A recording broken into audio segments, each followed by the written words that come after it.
Assalamualaikum warahmatullahi wabarakatuh.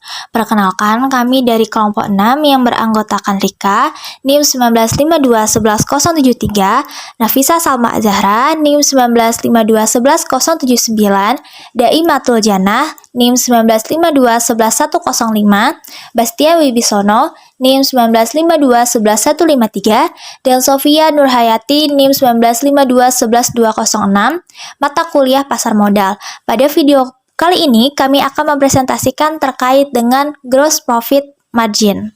Seorang investor yang baik, alangkah pentingnya mengetahui bagaimana cara memilih suatu perusahaan yang baik sebelum meletakkan dananya di suatu perusahaan.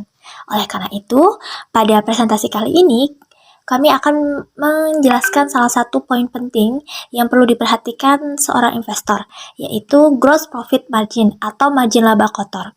Margin laba kotor mengukur tingkat laba yang diperoleh dari perbandingan laba kotor dengan penjual. Menurut Subramaniam, margin laba kotor adalah selisih antara penjualan dan beban pokok penjualan, dan mengukur kemampuan perusahaan menutupi biaya produknya. Margin laba kotor adalah rasio yang digunakan untuk mengukur kemampuan perusahaan dalam memperoleh laba kotor dari hasil penjualan yang dilakukan oleh perusahaan. GPM ini juga dapat diartikan sebagai presentasi dari setiap hasil sisa penjualan sesudah perusahaan membayar harga pokok penjualan, karena GPM ini menandakan bahwa semakin tinggi margin laba kotor, maka semakin baik dan secara relatif semakin rendah harga pokok barang yang dijual. Selanjutnya mengenai tujuan dan manfaat margin kotor. Analisis margin laba kotor memberikan manfaat bagi pihak manajemen untuk memulai sesuatu pemeriksaan yang akan membawa kepada berbagai kemungkinan tindakan koreksi, khususnya analisis yang menunjukkan perbedaan tidak menguntungkan atau rugi. Menurut Munawir 2017, tujuan dan manfaat margin laba kotor antara lain yang pertama, untuk mengukur keseluruhan efektivitas perusahaan dalam menghasilkan produk atau jasa. 2. Menjadi alat pemicu dalam mengambil tindakan dalam tiap periodenya. 3. Dapat mengetahui sebab-sebab perubahan laba tersebut, baik yang menguntungkan maupun yang merugikan. Dan yang keempat, menjadi alat pemicu manajemen dalam mengambil tindakan untuk memperbaiki kinerjanya. C. Manfaat margin laba kotor. Menurut Hendra S. Raharja Putra tahun 2011, menyatakan manfaat dari analisis gross profit margin antara lain, yang pertama, untuk perusahaan besar atau wholesalers maupun pengecer atau retailer, gross profit margin menjadi perhatian utama. Karena dari indikasi ini dapat terlihat segera berapa besar keuntungan yang akan diperoleh.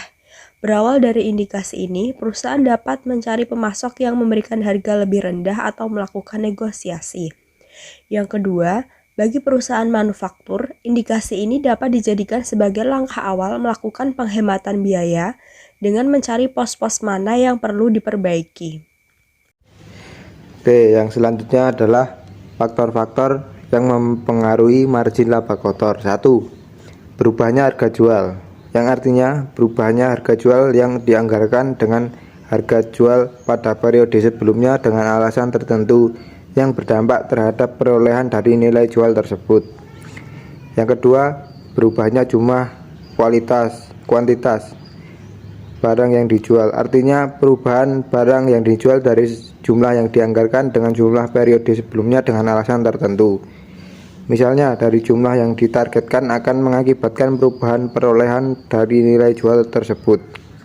Yang ketiga, berubahnya harga pokok penjualan, yang artinya perubahan harga pokok penjualan dari yang dianggarkan dengan harga pokok penjualan pada periode sebelumnya dengan alasan tertentu. Misalnya karena adanya kenaikan atau penurunan harga bahan baku akibat kenaikan dari biaya-biaya yang dibebankan dari sebelumnya. Materi yang selanjutnya yaitu standar pengukuran margin laba kotor. Adapun rumusnya yaitu gross profit margin sama dengan laba kotor dibagi penjualan bersih dikali 100%. Perhitungan rasio ini menunjukkan kemampuan perusahaan menghasilkan laba yang akan menutupi biaya-biaya tetap atau biaya operasi lainnya. Dengan rasio GPM, Perusahaan dapat mengontrol pengeluaran biaya tetap atau biaya operasi sehingga perusahaan dapat menikmati laba. Materi yang selanjutnya yaitu mencari perusahaan yang baik dengan gross profit margin. Seorang investor harus memperhatikan berbagai rasio keuangan suatu perusahaan sebelum memutuskan untuk meletakkan dana yang dimilikinya di suatu perusahaan. Salah satunya yaitu gross profit margin atau GPM atau margin laba kotor yang termasuk dalam rasio profitabilitas. Hal ini dikarenakan GPM yang tinggi menandakan suatu perusahaan mencapai efisiensi tinggi dalam pengolahan produksi serta dinyatakan perusahaan mampu menekan biaya produksi dan memperbesar jumlah penjualan. Begitu sebaliknya, semakin rendah gross profit margin maka semakin kurang baiknya kinerja perusahaan karena menunjukkan adanya pemborosan dalam biaya yang dikeluarkan untuk menghasilkan produk.